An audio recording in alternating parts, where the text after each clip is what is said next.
Welcome everyone to the fourth and final week of the 2022 Massachusetts Open Space Conference, the financial context of your community. If you've attended the webinar in the past, thank you so much for joining again. And if you're tuning into the conference for the first time today, welcome, and we're thrilled that you're able to join us. First, I'd like to start off by thanking the Massachusetts Department of Conservation and Recreation for funding this conference through the Working Forest Initiative. Additionally, a big thank you to all the organizations that planned this year's Open Space Conference: the University of Massachusetts Amherst, Mount Grace Land Conservation Trust, Green Cambridge, the Emerald Necklace Conservancy, and lastly, the North Quabbin Regional Landscape Partnership. Make sure to visit massopenspace.org, the website of the Open Space Network. You're able to access the Open Space Handbook, which is a fantastic resource that covers a variety of topics, including funding and stewardship. The recording of all the conference webinars, as well as resources from the previous weeks, are also available on the website. Lastly, you can view additional upcoming Open Space Network events, such as Mass Mapper trainings, which are being offered in March and April. So if you haven't checked the site out yet, please be sure to do so. I have a couple of quick housekeeping notes to share. This webinar is being recorded, and the recording, along with resources, will be emailed and posted to the website after the conference. During the presentations today, we ask that everyone please remain muted. However, after the presentations, we will have a Q&A segment where you can raise your hand to be called on to ask a question out loud, or you can type your questions into the chat, either during the Q&A or at any point during today's webinar. Lastly, we will have a brief evaluation survey that will be posted in the chat at the end of the webinar. Please take a moment to fill that out before you leave, as your feedback on today's event is very valuable to us in continuing to improve upon the Open Space Conference. This is the final webinar in a series that's designed to help you think about how your community fits within larger contexts. Our first week was the Ecological Context, where we discussed the vital role that open space committees and other local volunteers have in the protection of open space, as well as learn more about open space and recreation plans and the Neighborhood Outreach Grant. Our second week was the Social Context, where we were joined by 4 fantastic speakers who discussed inclusivity and accessibility of open spaces. Last week was the Climate Change Context. In this webinar, we explored the utilization of open space in an urban setting through a Cambridge, Massachusetts example. And we also learned more about how the Climate Smart Forestry Initiative promotes healthy forests and works to make forests an active part of the climate change solution. We are thrilled that in each of these weeks, over 120 people tuned into these webinars. Today's webinar is the financial context, and the goal of this session is to gain a better understanding of how conservation impacts town finances to help inform community discussions about conservation. To achieve this goal, today we are joined by 2 excellent speakers. Jonathan Thompson is a senior ecologist at Harvard Forest, a department of Harvard University. His research focuses on long-term and broad-scale changes in forest ecosystems, with an emphasis on quantifying how land use affects forest ecosystem processes and services. Today, Jonathan will be discussing the economic impacts of conservation. Alexey Kalinin is a natural resource economist and a postdoctoral researcher at Harvard Forest. His current research is focused on the economic impacts of land protection in New England. He received his PhD from the Nelson Institute at the University of Wisconsin-Madison. In this webinar, Alexey's presentation will be focused on some key findings about the impacts that land conservation has on taxes. We now will be changing the chat to message hosts only, so please message Emmy or Alex with any questions for the Q&A or with any technical questions that you may have.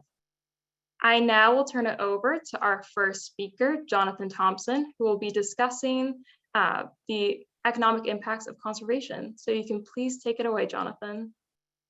Thank you, Julia, and thank you all for coming. This is quite an honor, and I've been able to tune into a few of the previous webinars in this series, and they've been great. It's really a privilege to be part of this. What a great conference. So I just turned off something that said I was muted. Was I muted till right now? No, I didn't. Okay, the mute button wasn't covered. After 2 years of COVID, you'd think I'd have Zoom down. So I'm going to share my screen here. And we'll make sure I have that right. Do you have the presenter view or the correct view? You have the correct view. All right, so we'll get started. So as Julia said, I am an ecologist at the Harvard Forest, and so it would be reasonable if you ask the question, what are you doing here talking about the financial context of conservation in your community? And that's because what I really study is the New England land system and how people interact with nature. And after being here for about 15 years, I found that it's not just about the trees. And so while that's what I went to graduate school to study, it's much more about the people, and understanding the financial system is at least as important as understanding the ecological system.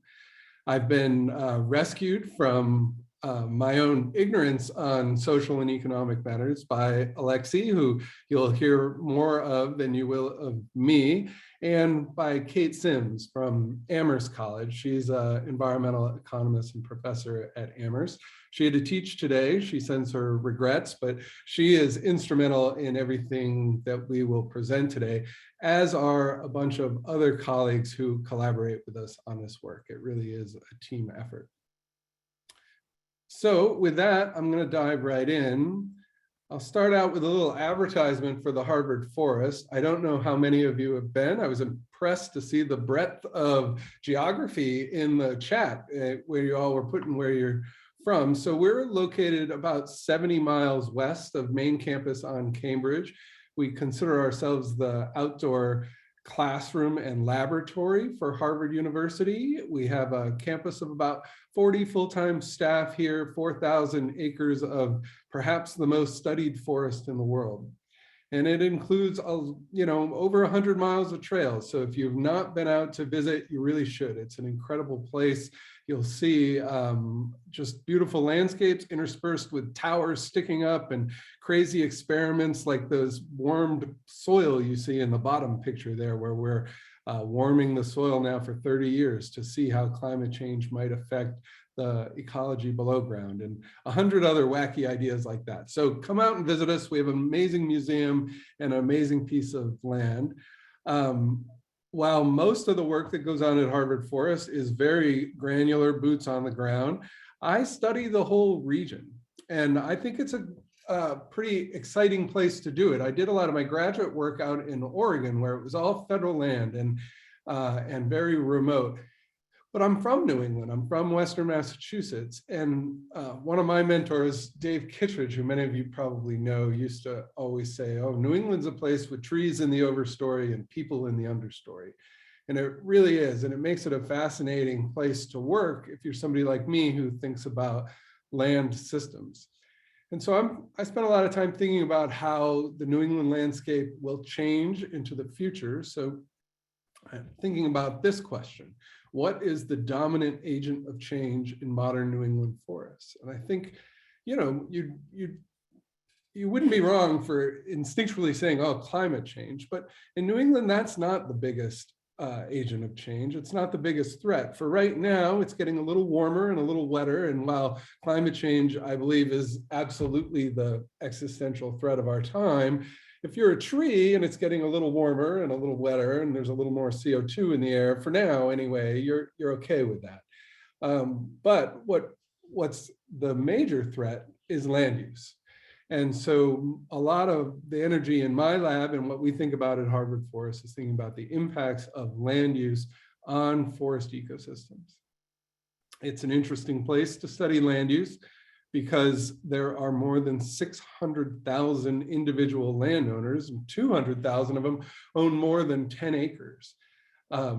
This is quite different from my experience in Oregon, where, while I was working out there, we were studying the spotted owl, and Judge Dwyer, and the stroke of a pen, changed land use overnight on 6 million acres due to the spotted owl and its relationship to the Endangered Species Act, the National Forest Management Act. Here, decisions are made around kitchen tables. It's not one person's decision, it's really the collective. And everybody's making decisions based on their own life situation, their own goals, their own strategies. And so trying to affect policy and trying to make sure the land is stewarded as responsibly as you can is quite a challenge. You know, one of the things I think most about is the patterns of forest loss. Every year since about 1990, depending on which data source you use, we've lost about 30,000 acres of forest. And this is a hard development. This is low density residential, high density development, and increasingly energy development. Utility scale solar in the south and a lot of wind up north. More than 50% of all that forest loss has been in Massachusetts, and much of that in the eastern part of the state. So that's on one side of the coin. On the other side of the coin, we've really have this amazing mosaic of protected lands. And a lot of what you'll see today, the research will present, uses this database of protected areas. You can see it's almost a quarter of the landscape. And while that's pretty good, I wouldn't mind tripling it. So I think about ways and what are the bottlenecks and what are the impediments to protecting land and how do we make sure we steward our protected lands as well as we can. You can see New Hampshire has the most protected land, but they're cheating. You know, they got the White Mountain National Forest, so that's not fair. So I give the prize to Massachusetts, who's managed to protect their land without the help of a giant federal national forest. You can see throughout the region, it's about 50% public and 50% private. And that includes, you know, the full portfolio of protected lands across history. In recent times, since 1990, there's actually a lot more private protected land. About 2/3 of the new protected land is in private land. So that's either owned in fee by NGOs, land trusts and the like, or held under conservation easement.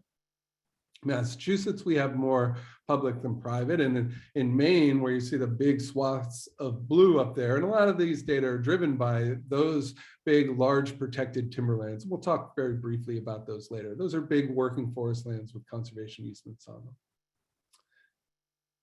More than half of the land protected in New England has been protected since 1990. And before I started doing this work, that would have surprised me. I think a lot of folks, when they think about protected land, they think of Teddy Roosevelt and the Weeks Act, and you know that land protection was something that happened a long time ago. But I think most of you all know on this webinar, because you're the ones doing it, you're out there making the deals, that more than 20,000 individual land protection deals have happened since 1990, big and small.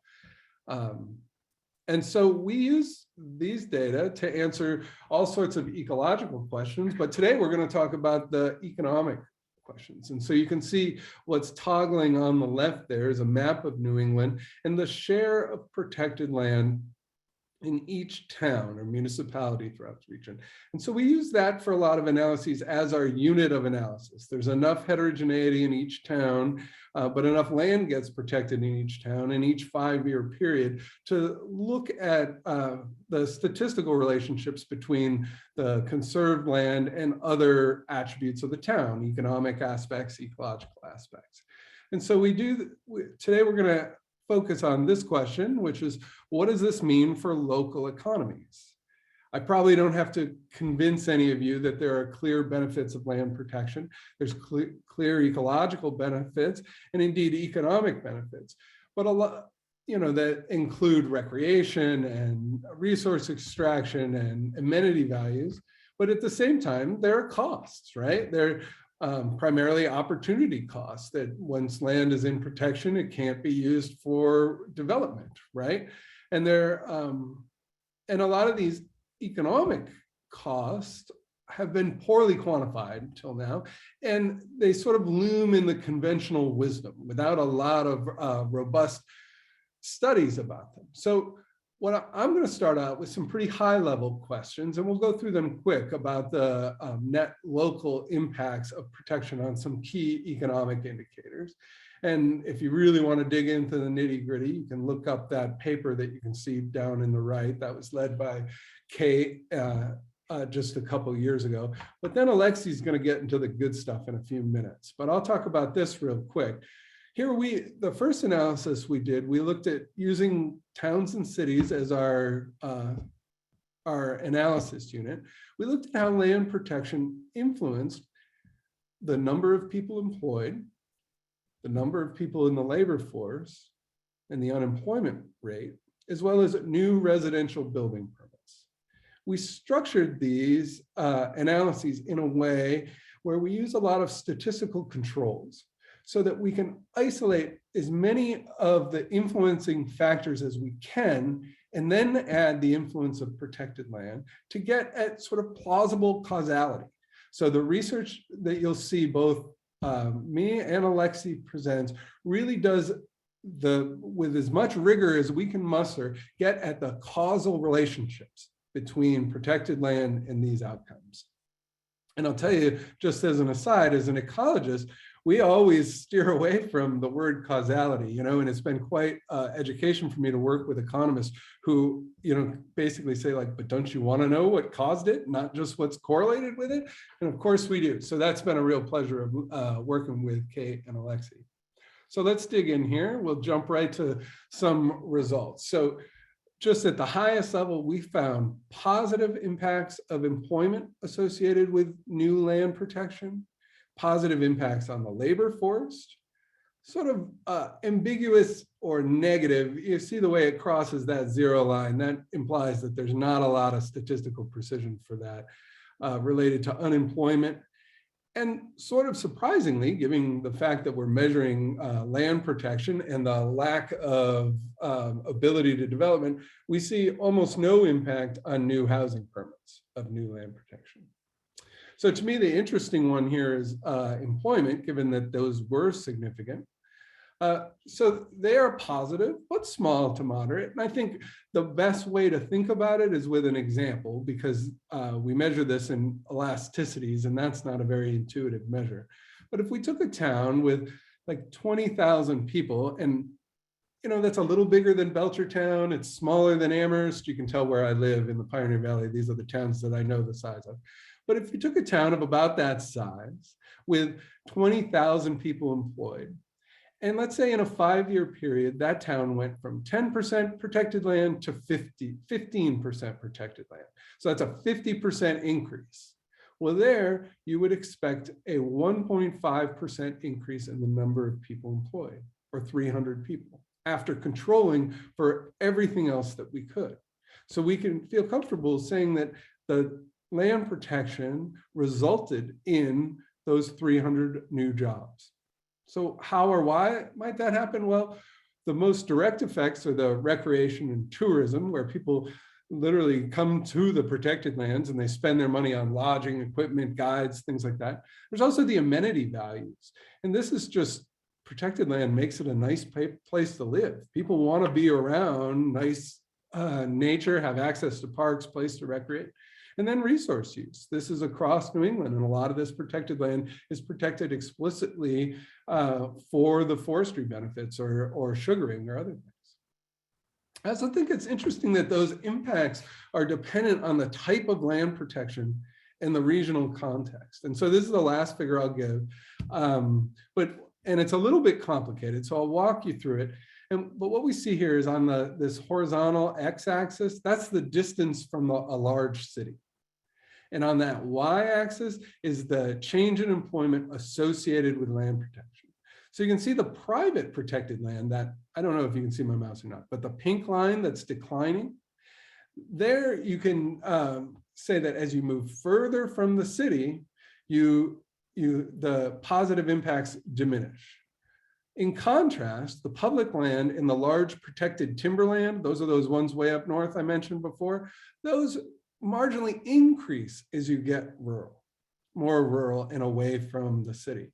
Sometimes we call this the Lincoln issue, where in Lincoln, Mass, a leafy suburb, the amenity impacts drive the positive economic gains, right? This is where people want to live in a nice area with protected land.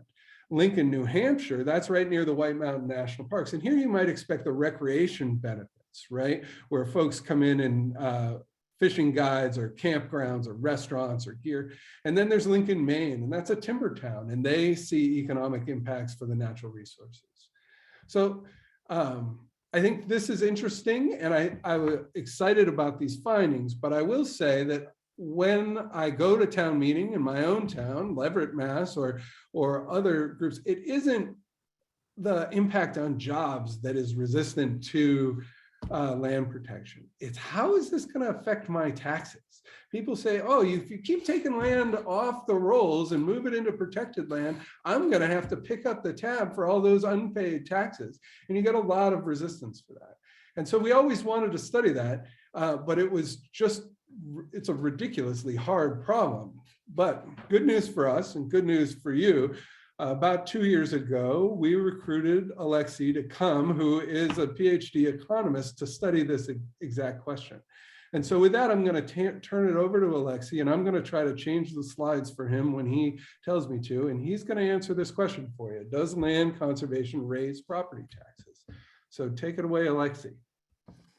Fantastic. Thanks, Jonathan. You can just advance it right to the next slide. We're going to jump right into this to explore the connection between land protection and tax rates. And we'll start by thinking about what the tax rate is and why land protection might cause tax rates to increase. So every year, towns think about how much property tax revenue they need to make their budgets work. And that amount of tax revenue that they need to collect, that's called the tax levy. And to set the tax rate to collect that, the town calculates the amount of taxable property value that there is. That's called the tax base. And the tax rate is set by dividing the levy by the tax base. So the reason that land protection can cause tax rates to increase is that it can change the size of a local tax base. This happens as a result of reduced valuation of land for tax purposes when land is protected. You can see that when a conservation easement is placed on a property, that limits the development that can happen on the property and changes its value. Or you can see that when an NGO acquires a parcel of land and claims a property tax exemption. And in that case, the full taxable value of a property is removed from the tax rolls. So then we see this tax burden shift that Jonathan mentioned from the taxes paid by that parcel to other parcels in the town and other landowners that people might think is unfair. And what we see then is as the tax base decreases, then the stream of tax revenue to the town might fall. And in order to keep the budget level the same and to keep funding the same services that the town has been doing, they would need to raise the tax rate. And that's why tax rates might increase as a result of land protection. Jonathan, you can keep going. So I want to continue by sharing a few anecdotal concerns that we noticed about land protection as we started in this project. The first centers on land ownership by NGOs and land trust in particular. This issue has been quite prominent in Maine and has seen a lot of public debate where towns where NGOs own quite a bit of land, landowners and town managers worry there that this is straining their budgets as a result of erosion of their tax base due to this property being written off the tax rolls, and that it's causing their tax rates to go up. And they think it's unfair. And another issue concerns land ownership by the state in particular. And that has been a fairly prominent issue in Massachusetts. When the state acquires a parcel of land, that land is no longer taxable by the town, but the state generally makes compensating payments to the towns. They're called payments in lieu of taxes. However, towns that have a lot of state land often feel that these payments are unfair, that they're insufficient to compensate towns for that loss of tax revenue that they see, and also quite variable. So Massachusetts and Connecticut in particular have been notorious for underfunding their pilot programs over the last several decades, and towns might get prorated payments for what the state owes them. And these payments are variable from year to year. That can introduce a fair amount of uncertainty and stress into the town budgets. And the last issue here is really combines both of these concerns. There was a court case in 2014 in the Supreme Court of Massachusetts where the town of Holly took the New England Forestry Foundation to court because the foundation tried to claim a complete property tax exemption on 120 acres or so that they had in the town. And the town already the state owns more than 40% of land in the town of Holly. So the town was concerned about losing additional tax revenue. And even these $170 of taxes were a concern for the town. Ultimately, the Supreme Court affirmed the right of the New England Forestry Foundation to the tax exemption, but the example shows the level of concern that there is about losing tax revenue from land protection. Jonathan, keep going. So based on hearing these anecdotes, we might think that towns that have a lot of land protection are universally going to have high property tax rates. But in reality, that's not what we see. And we can convince ourselves of that by looking at a few examples in Massachusetts. So let's, here we're going to look at maps of the amount of land protected in towns between 1990 and 2015, and the average tax rates in that same time period. And we're going to look at the compare with spatial patterns in land protection tax rates. So we'll look at the Berkshire area first, where we see that a lot of these towns have upwards of 24% of their town area in protected status. But at the same time, if you look on the left, the figure that shows the average tax rates, many of those towns have some of the lower tax rates in the state. So we don't see an obvious relationship there between land protection and having lots of land protection and high tax rates. And then we can also look at the Cape Cod area and notice the same thing, a lot of land protection and low tax rates. And the reason why this connection is not obvious is that tax rates are determined more by the size of tax base and the kinds of services that the town wants to provide and the kinds of capital project that the town engages in terms of replacing roofs on their library or new fire stations and police departments and things like that. So this brings us to an important point. There's quite a bit of nuance in the relationship between land protection and property tax rates. And when we see new land protection happen, that can actually cause tax rates to increase, decrease, or not change very much at all. And I want to take a few minutes to explore with you why that might be the case. So the first case is what we already talked about, that land protection can reduce the size of a tax base, reducing tax revenues, and the town will raise tax rates to keep their revenues constant. That's the first reaction we might see to land protection. But then land protection protects amenities. Protected land can provide trails for a community, open space, and in general, natural amenities. And that can boost property values, in particular in areas adjacent to that protected land, but also throughout the whole town because it becomes an attractive place, more attractive place to live. And so as property values go up, that boosts the size of a local tax base, and that can actually push tax rates down. Then there's the issue of services. As the saying goes, open space doesn't send kids to school. And while many towns think about, look to development to raise tax revenue, in some cases, development, residential and commercial development can require more in service costs from a town than what they contribute in terms of tax revenues.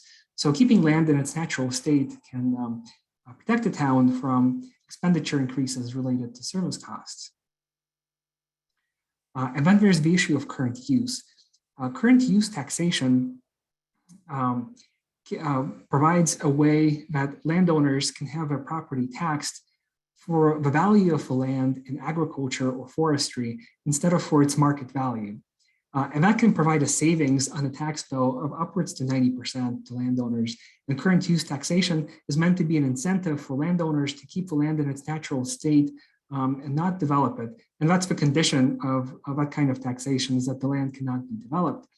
And so when land enters into current use taxation, its assessment for tax purposes changes, and the town would experience a change in their tax base when a parcel of land enters into current use taxation.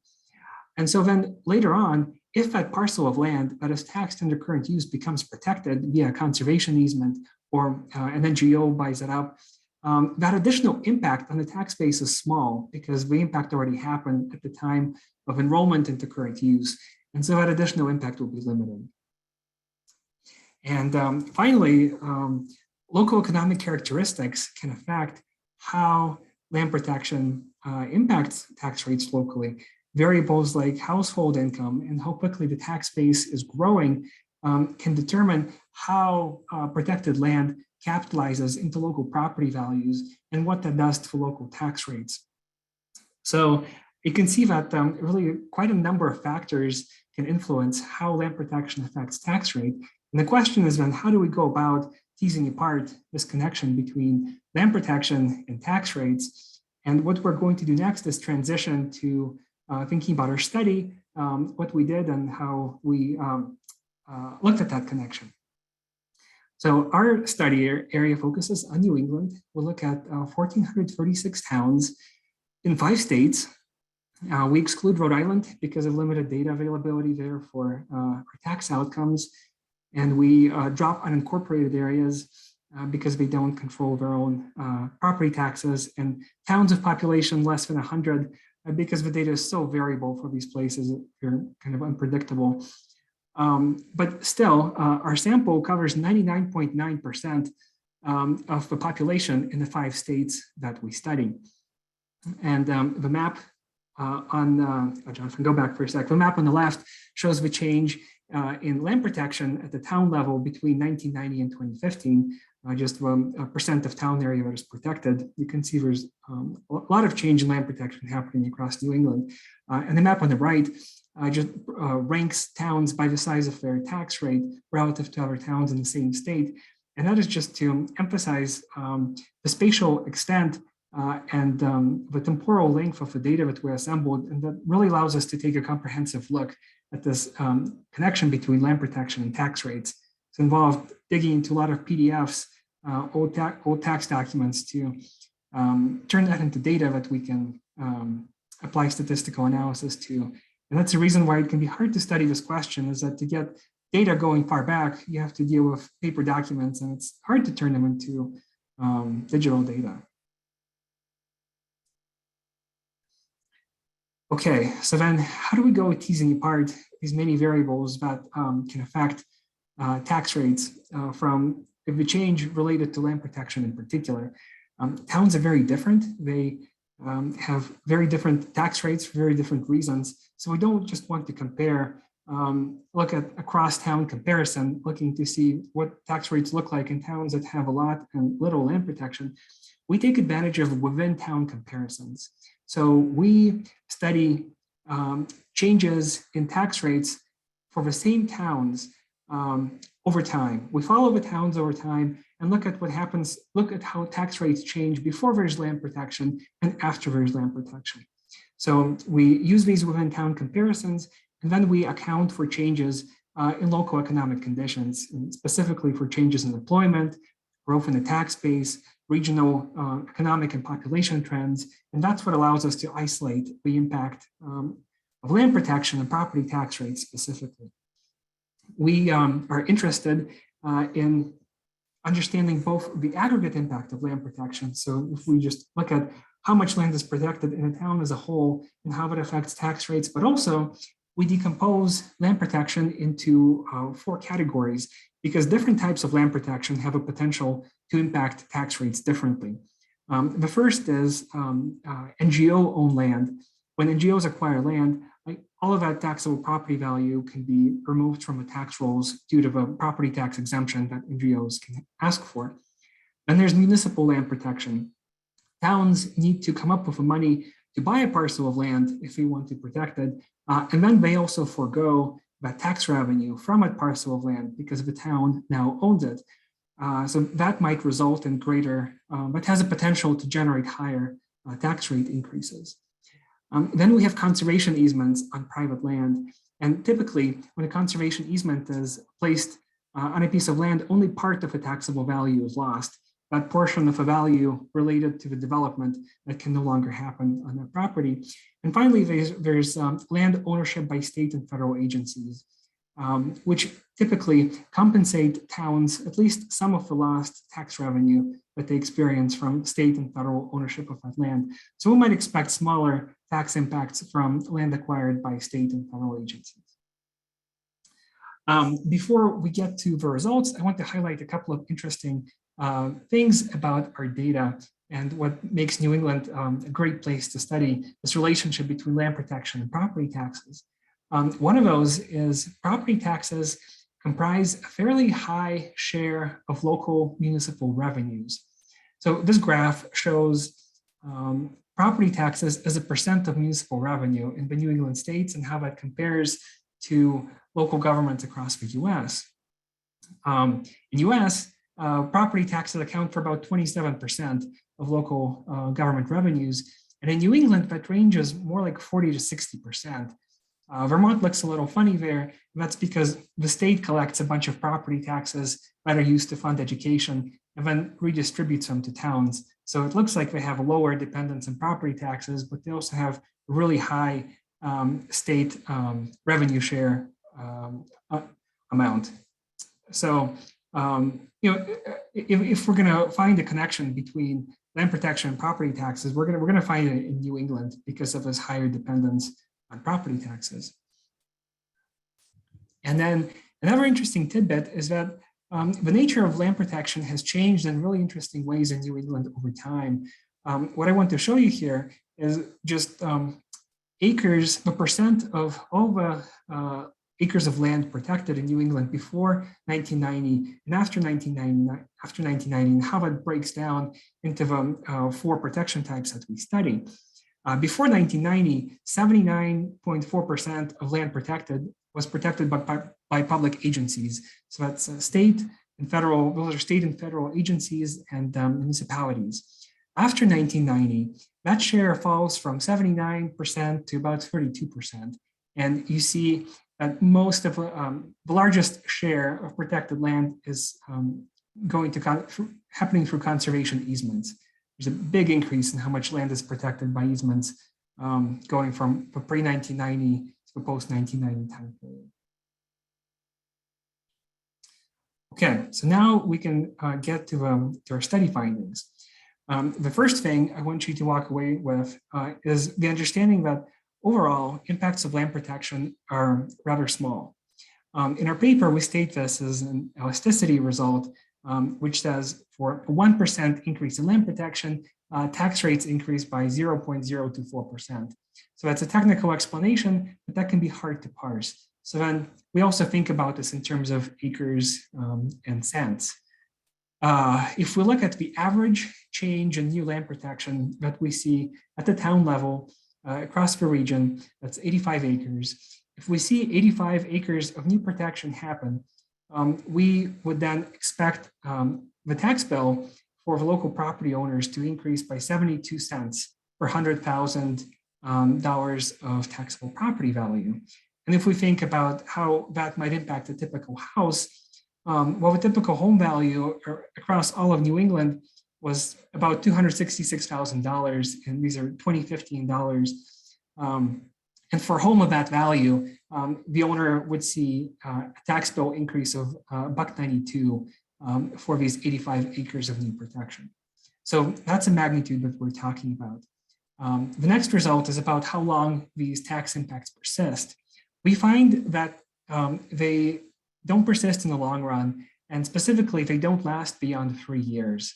So for about 85 acres of new land protection, we would see that tax bill bump up by $1.92 and stay there for 3 years. And after that, that increase is no longer perceptible just because of the local economic changes that we see. The tax base grows, other things happen, so that increase doesn't last. However, we do notice substantial differences in economic impacts when we decompose land protection into individual land protection types, and when we look at different types of towns, when we break down the impact across different types of town characteristics. So we will shift now to look at the differences in impact by land protection type. On the left, you see that change in the tax bill was 72 cents per $100,000 of property value that we talked about before. And on the right, we can see those same values for individual land protection types. We see that for NGO protection, the impact appears to be negative actually on the tax bill, although it's not statistically significant. So it's a very noisy result. And it's not different from zero, but it's suggestive. And the reason it could be negative is that NGOs, they, at least anecdotally, tend to invest in the lands that they own. They build trails, and so that might contribute amenities to the properties in the town and cause the tax base to grow, which could push tax rates down. So for municipal protection, impacts are higher. Those are the highest impacts that we see, about $15 per 100,000 of taxable property value. And as we talked about before, that might happen because municipalities have to both come up with funds to buy the property and then forego the tax revenue. The impacts for easements are lower, about $8.18 per 100,000 of property value. And they're likely lower because, as we mentioned again before, only part of a taxable property value is lost when a conservation easement is created. And finally, when we look at the impacts of state and federal protection, that's about $2 per $100,000 of property value. But as with the NGOs, the error bars cross the zero line. Those impacts are not statistically different from zero. So the lower impacts of state and federal protection are probably due to those compensating pilot payments that public agencies make to towns that tend to offset their impacts on tax revenue. So then next, we can think about the impacts that we might see across different types of town characteristics. I'm not going to go for all of these here. I'll highlight just a couple of these results, and we can come back to this at the end of the presentation if you're interested in a particular characteristic. But I'll highlight three characteristics. One is slower tax-based growth. We see that impacts of land protection on tax rates are higher for towns that are growing more slowly. And the reason that is likely the case is that when land protection coincides with tax-based growth, either due to the fact that property values are rising because of changes in the market, or because new development is happening and the tax base is growing for that reason, that growth in the tax base can offset the loss in the tax base that's due to land protection. And so that can mitigate some of the tax increases. But that happens to a lesser extent for towns that are growing slowly. And then we also see higher tax rate increases from land protection in low income towns. And we think there might be two reasons for that. One is that low income towns may generally have fewer resources to get matching grants and connect with land protection networks to figure out how to get resources to reduce the fiscal impacts of land protection.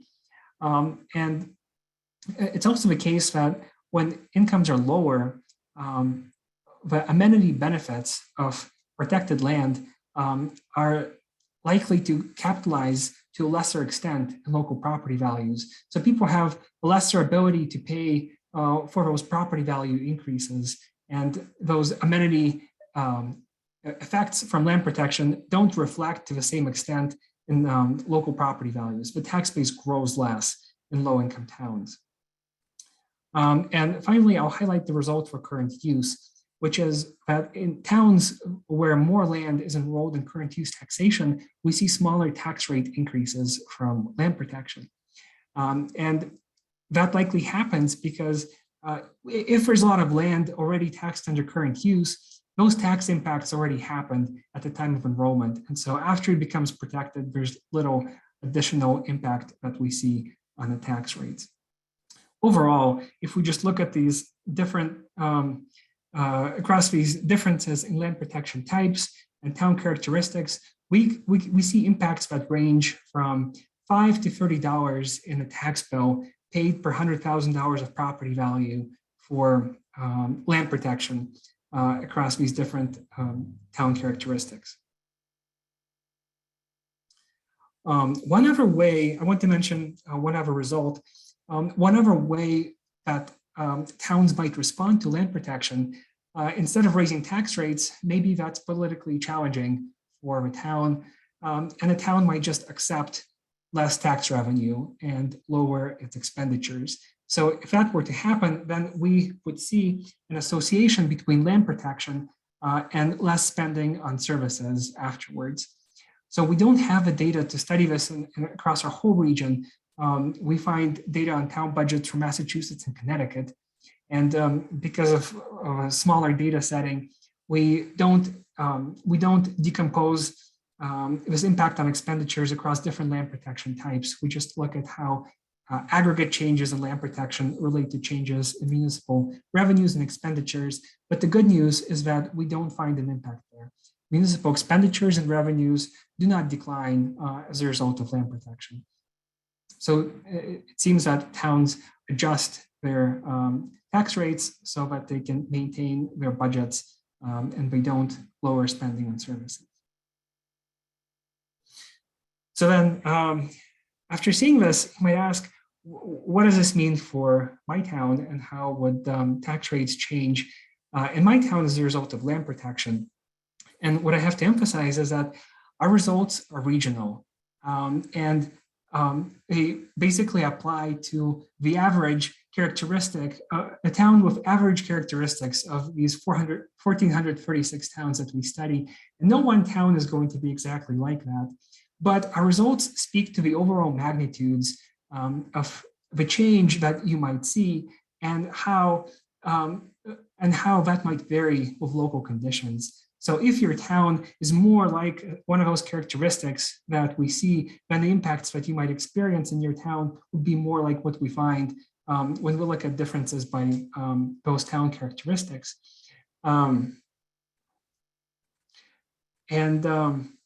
So that's one takeaway. Jonathan, come back one slide. And also, just because of all these different factors that influence land protection, you have to keep in mind that there's just so many moving pieces. And if you think about changes in the tax rate, there are so many things that lead to that: changes in municipal revenues and expenditures, and how much revenue the state is sharing with the town. So don't assume that because you have a lot of land protection, that's why the tax rates are high.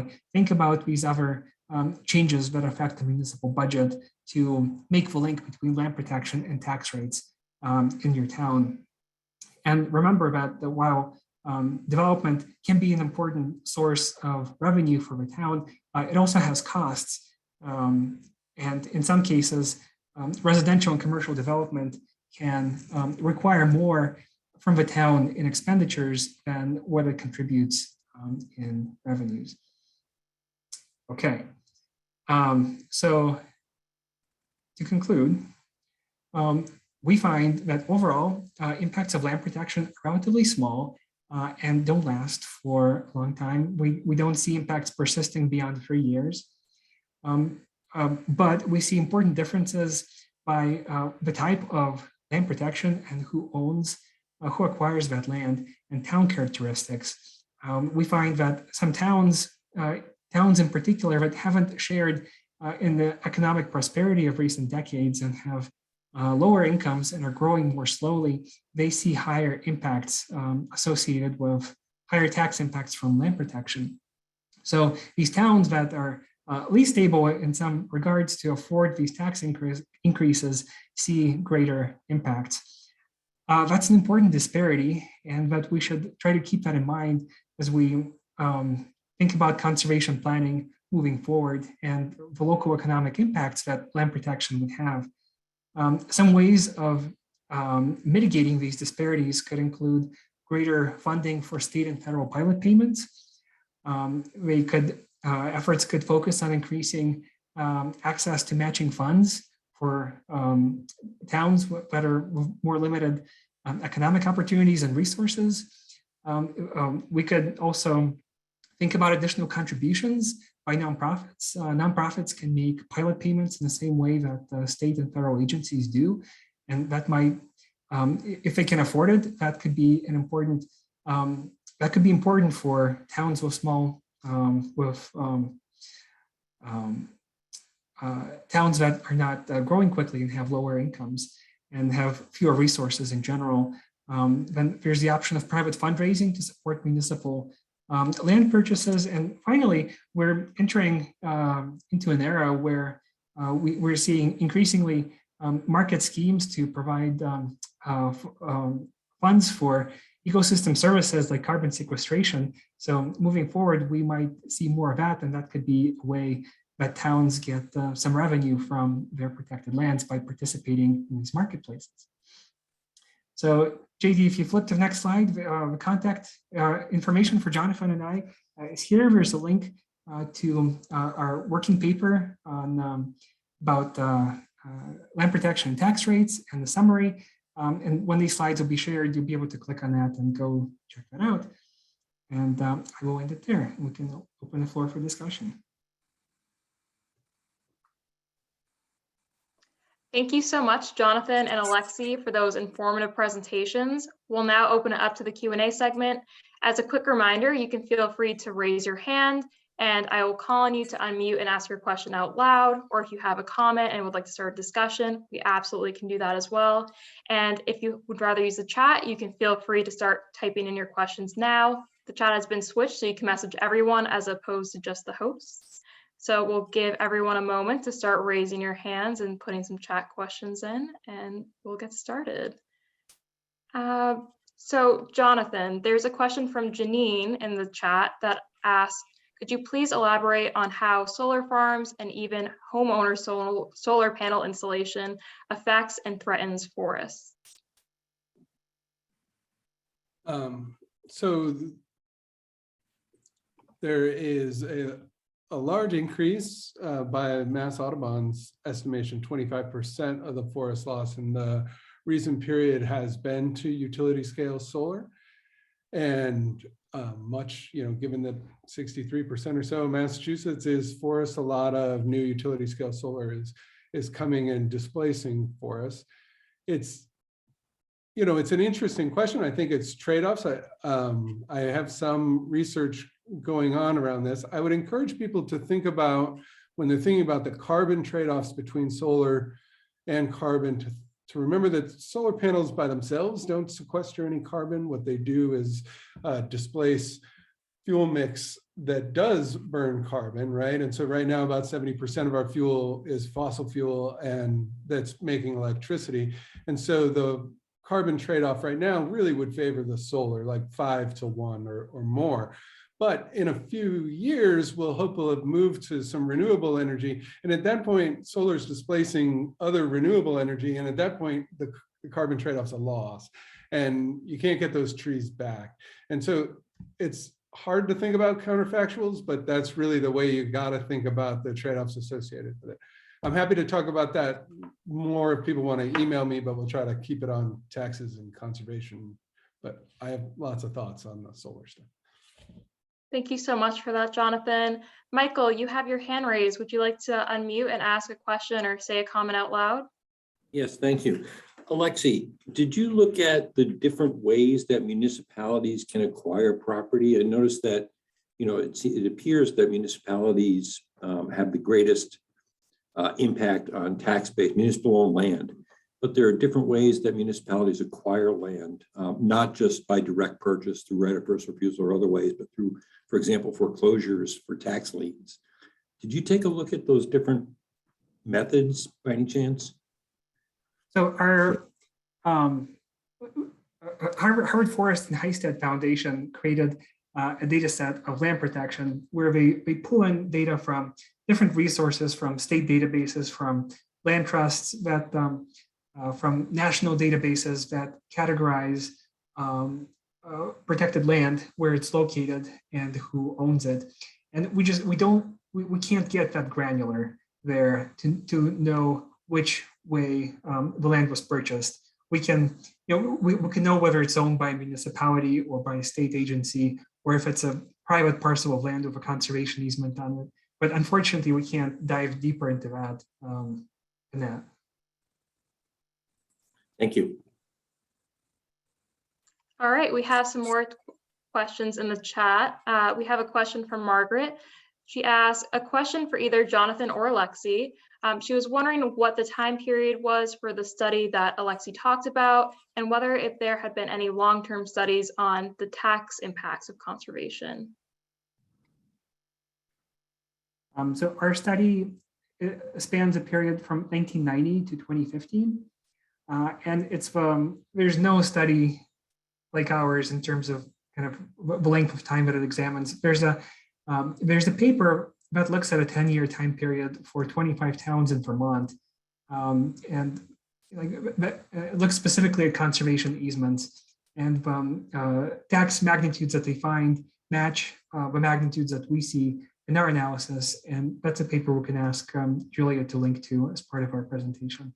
Yeah, this is the most comprehensive look, both spatially and in terms of time, at the subject so far.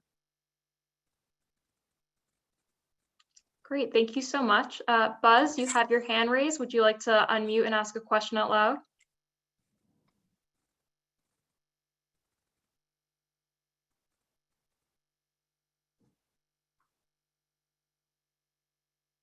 Many apologies. It was stuck in the wrong place.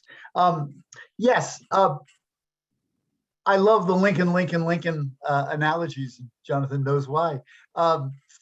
For the first Lincoln, the Lincoln Mass, there's a conflict of public policies that I think is a misnomer, but I'm interested in Alexey and Jonathan's comments on it. That is that when you protect conservation land, you adversely affect the ability of towns to create housing and, moreover, affordable housing.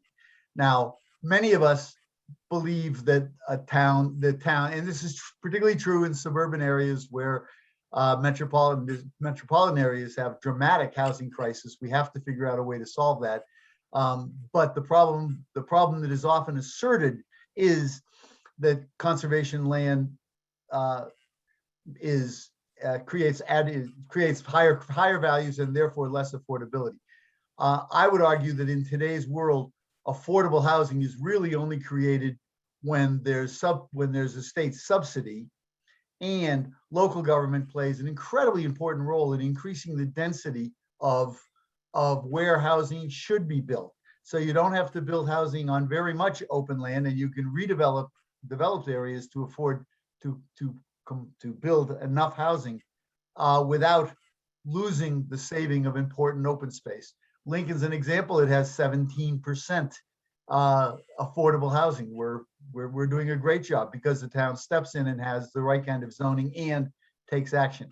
Does your work show anything that helps the argument that says the issue isn't conserving land, it's not developing land in the right places at the right time? Thanks to both of you for a great presentation. Thanks, Buzz. I'll take that since it came from the first part of the talk. And so one of the response variables we looked at in addition to employment was new housing permits. And we found that land protection had no impact on new housing permits. I don't know how to take that, honestly. I mean, I really see that both ways. To your point, it didn't prevent anyone from building some affordable housing, I suppose. We don't know what type of housing were in those housing permits. What I want to believe, though I don't have data, is that what it did was reconfigure where housing was built, and that's why it didn't have an effect on the housing permits. It might just be that the signal wasn't strong enough either. But that, what we'd like to see is that the conservation protects the most ecologically and socially valuable lands and then pushes housing to where it's more suited. I also know that there's a lot I don't know about housing and specifically affordable housing. And so I don't want to put my foot in it by going too far with any of those things. What I can say is that we have no evidence that land protection in New England has depressed new housing permits. We do see evidence of amenity values, and so have many other studies.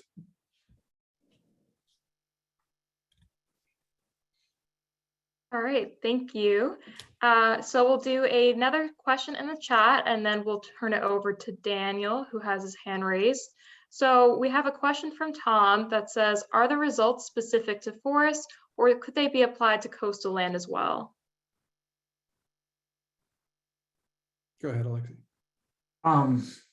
So we don't separate impacts by forest and coastal towns in our analysis. So this is a result but just kind of applies to the region as a whole without separately looking at forest and coastal. I mean, that's the most direct answer to that question. All right, great. So Daniel, you have your hand raised. You can please feel free to unmute and ask your question out loud. Hi, good afternoon. Thanks for a great presentation.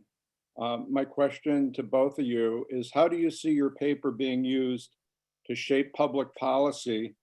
And do you see you and your colleagues providing specific community analysis or at least general consultation, say working with someone like Paul Catanzaro, municipal open space committees, finance committees, and select boards, so that you and your colleagues could be the smartest people in the room, but the folks that need to grasp the information and be convinced would be the finance committees and the select boards and other policy makers.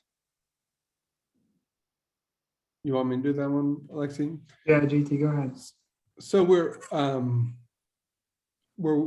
we shared a 2-page summary that we're trying to make as widely available as we can. And we have a suite of other communication products coming out that are working their way through.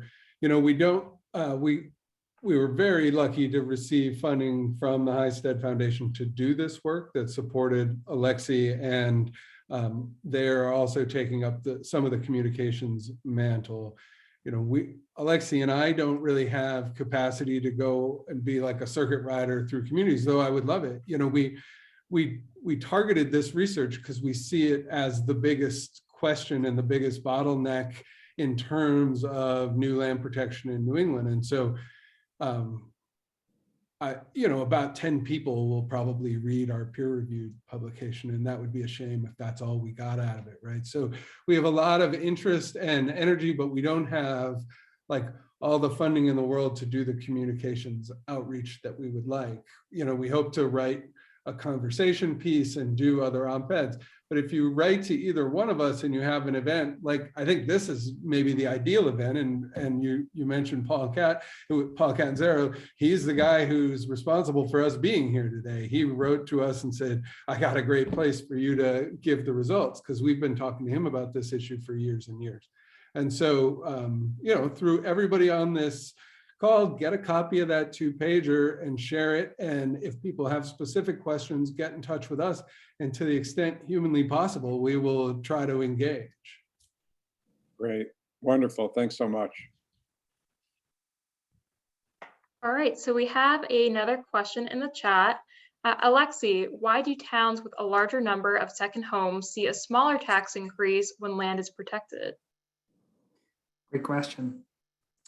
We think that towns with a lot of second homes, these towns have experienced a shift, many of them in recent decades, from resource-based economies, where most of the value of land came from the timber value or the agricultural value, to recreation-based economies, where people buy property there to enjoy the open space and the outdoors. And so people who live there likely place high value on that amenity effect from open space. And we think one reason for smaller tax impacts there is that when land is protected, those amenity benefits, they capitalize into local property values, boosting the local tax base, and that pushes tax rates down. Just because that's what people live in those areas for. And another reason is that in towns with a high share of second homes, those second homes place less of a burden on the municipal budget.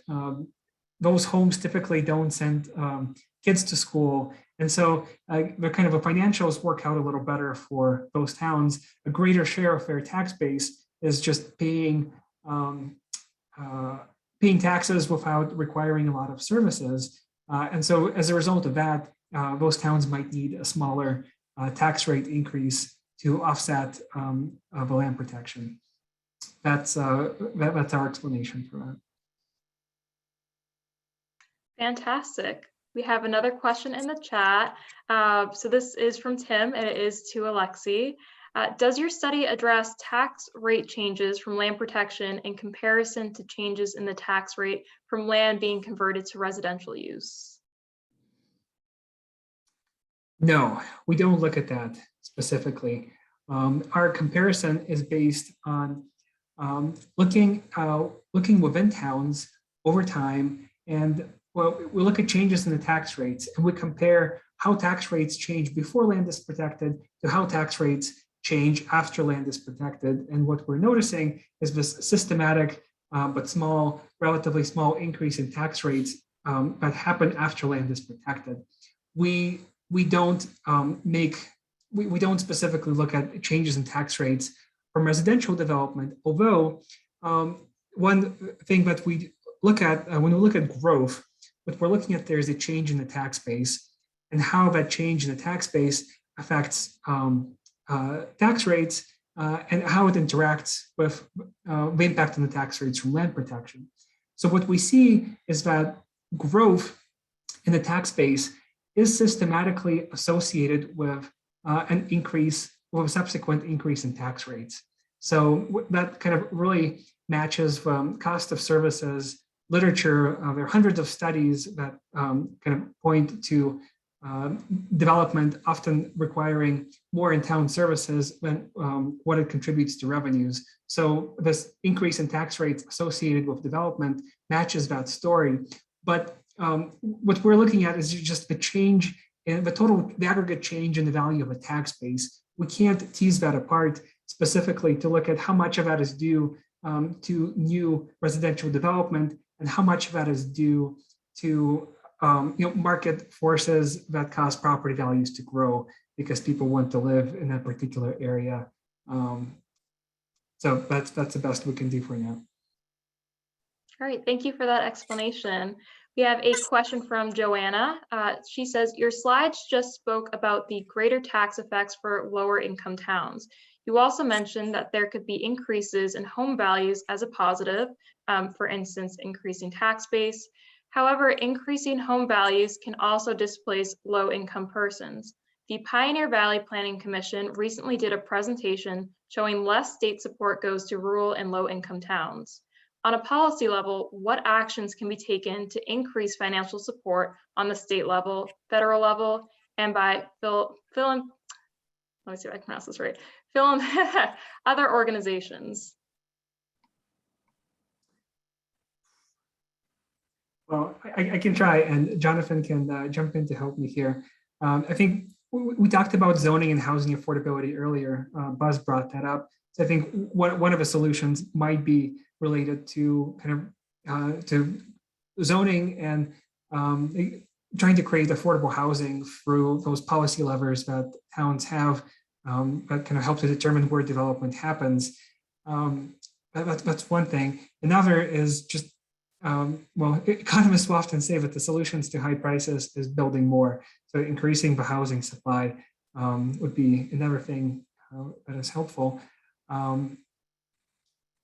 In terms of state support, boy, Jonathan, do you have ideas there? I think I'd reference back to what Buzz was saying.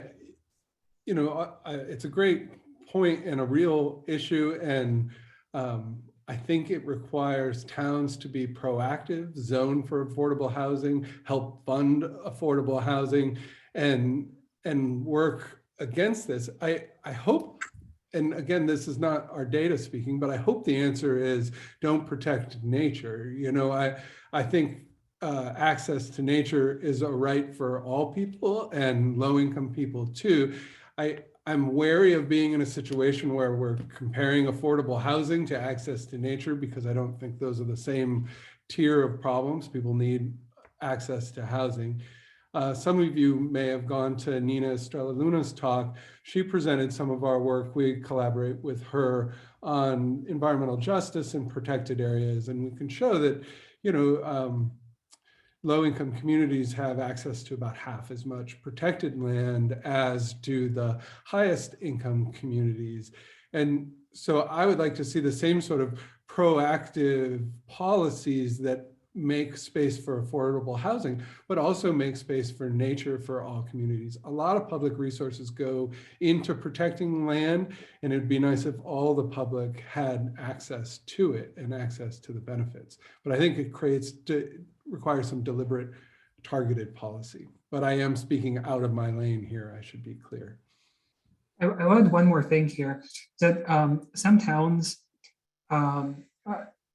have created programs to help first-time home buyers, for example, to acquire properties where like towns create an additional sales tax or hospitality tax, or create a pool of money, and then they use those funds to help families build wealth through home ownership and try to make home ownership more accessible and affordable. I don't know if that's it's not a solution that can be scaled very easily, but that's something that I have seen in the policy setting.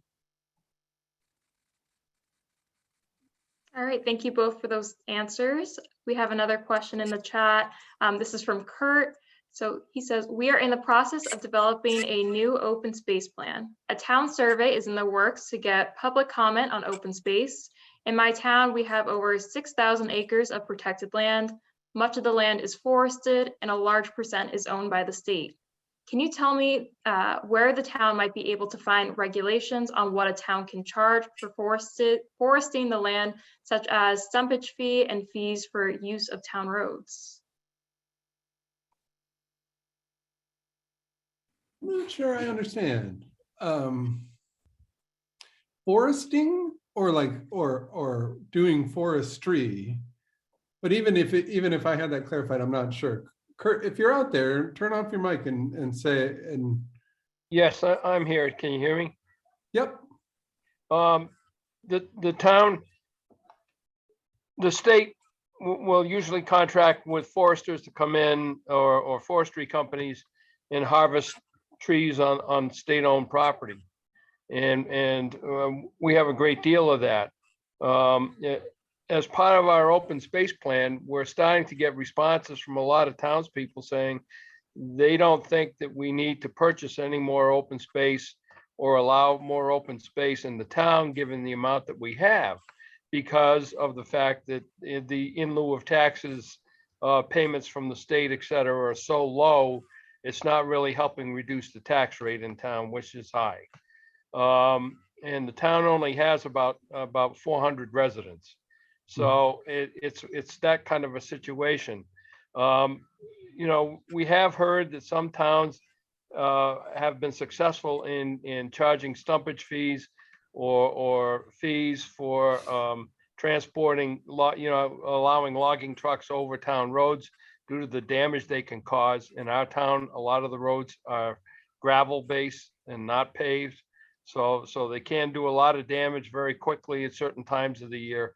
And we're just wondering if you know of any resources where we could look to see what we might be able to put in place to help get some revenue to the town to help with any damages that these trucks do to the property.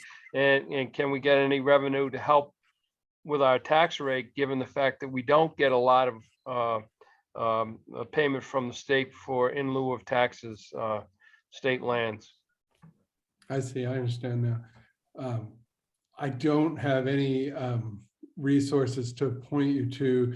My opinion on it is that the lever should be the state pilot programs. And I would like one of the next projects we're talking about is how to really laser in on the pilot programs and make sure that that's equitable, particularly for towns like yours, which have such a large share of state lands, and particularly if it's coming at a cost to like road maintenance and things like that.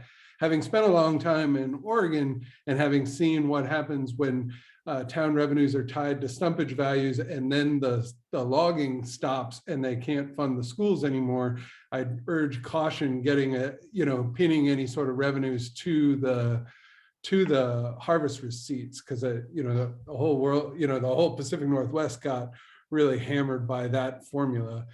The second you decide not to harvest in your land, that it'd be better if they just pay their fair share of the taxes. But I'm sorry, that's not a helpful answer. It's really just my opinion.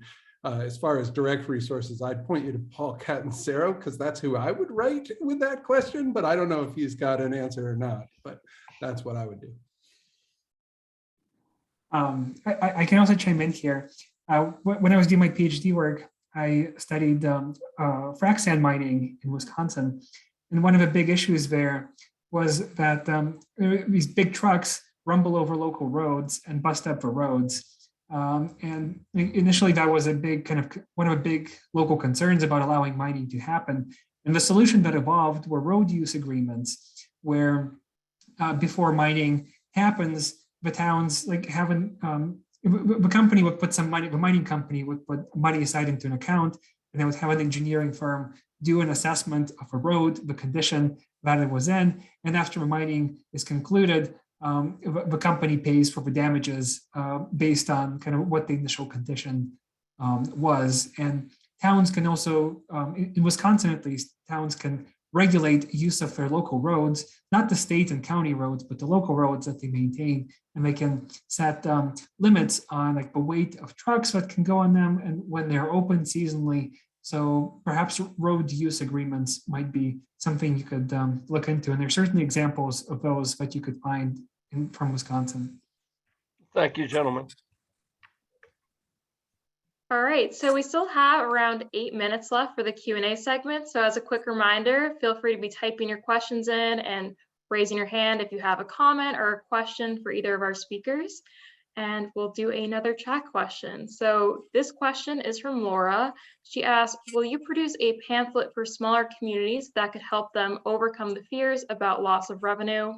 And a follow-up question to that is, would you publicize with MAPC and other planning agencies? So I'd be interested, Laura, if you think the 2-pager that was linked to in the chat, or that you can get on either Alexey or my website, hits the target for you. And if not, we are open to suggestions. It isn't the type of thing we're professionals at producing. And so we're very open to suggestions. If there are ways we could make it more useful, let me know. The planning, advertising to the planning commissions is on our list, and we've been sharing this report and the 2-pager pretty widely, but I'd recruit all of you in helping us do that. You're more connected to the right people than we are. And so, that 2-pager feels like the place to start. And then we have this Q&A that's going to come up on the website, where we have a bunch of commonly asked questions about this that we'll answer. And so we'll have a website for this as well.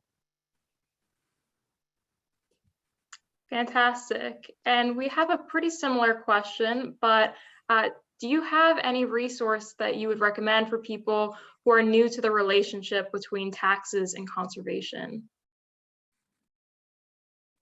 Yeah, I guess I have a pretty similar answer. Like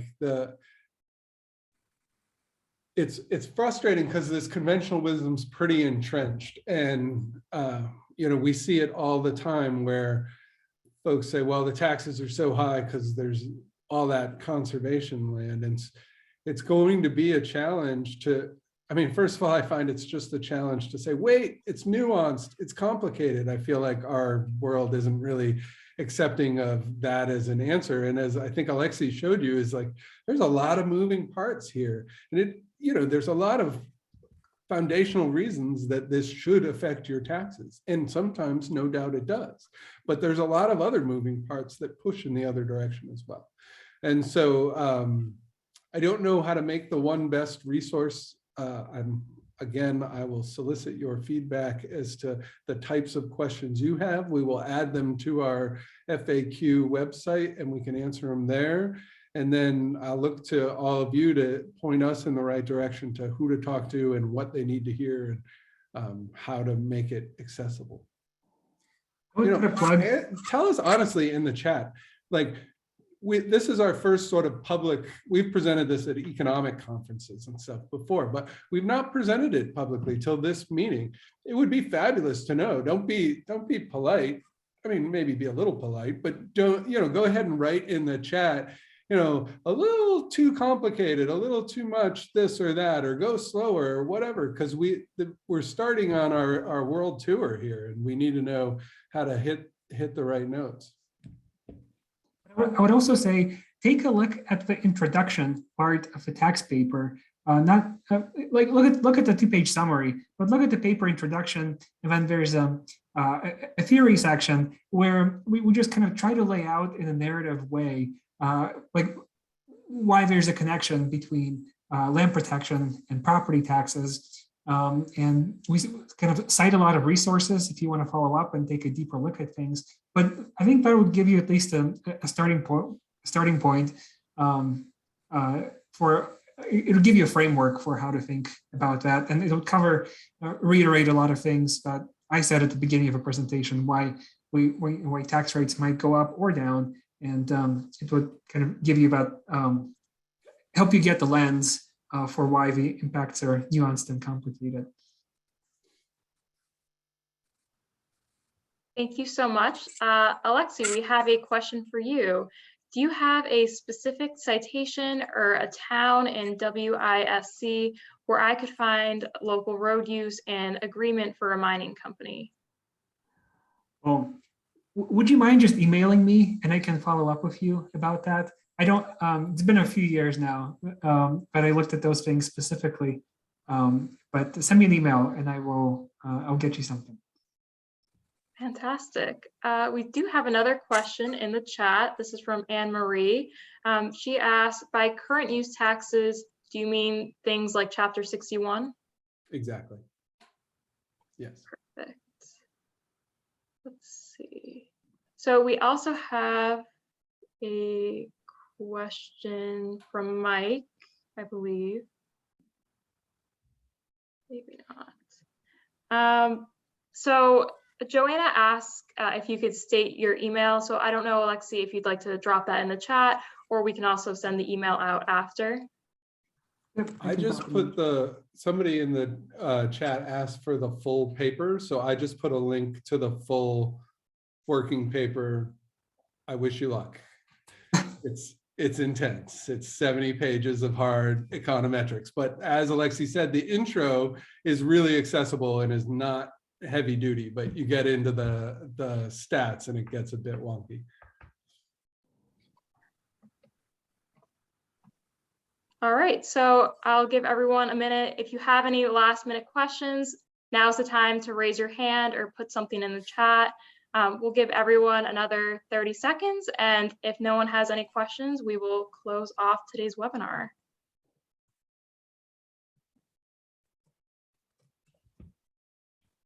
We actually have a question from Shyla. She says, I'm curious to hear more about the financial context as it relates to agricultural land. Working in Hadley, where we have the most ARP land, I wonder about the options we have, because with a significant amount of land designated as agricultural use, commercial development, or large residential lots, I'm not sure how much is left over for conservation easements and restrictions. So we didn't break out protection on agricultural lands explicitly or APRs on this. So our work sort of combines all types of permanent protection, and then the current use would have been all types of current use, whether it's agriculture or forestry. So I'm curious about it too, but I don't really know. We're not able to answer it. Hadley's a really interesting town. I live in Leverett, and so I look at them. They have very low taxes compared to Leverett. And I always assume that's because they have a lot of commercial land as well, but they also have a really rural, strong agricultural presence, but they're not paying a lot of property taxes because of the APR. And so anyway, that's not an answer. It's up to say, I agree with the question. It's an interesting town that's not very representative of much of the New England landscape because of that high percentage of agriculture, where it's like 6% of the region, but way higher in Hadley. All right, thank you so much. We will close off today's webinar as we have a few minutes left. Well, thanks everybody. I meant it about the feedback. Please feel free to write us. Absolutely. So first, thank you everybody for attending today's webinar and for asking fantastic questions. And a big thank you to our two speakers, Jonathan and Alexey. Please take a moment to fill out our short evaluation survey that Emmy just linked in the chat. We greatly appreciate your feedback on today's event. The recording from today, along with resources, will be emailed and it will be posted on the Mass Open Space website where the previous weeks are located. Please join us for online networking. It begins at 1:35. It's on the same Zoom link, and it's a great way to get to meet fellow conference attendees, continue these conversations in breakout rooms, which you are able to select. Lastly, be sure to follow us on social media to stay up to date with the Open Space Network. We hope to see you soon for online networking, but if not, thank you so much for joining us for the 2022 Massachusetts Open Space Conference, and we hope to see you again next year. Thank you, everybody. Thank you, Julia. Thanks for organizing.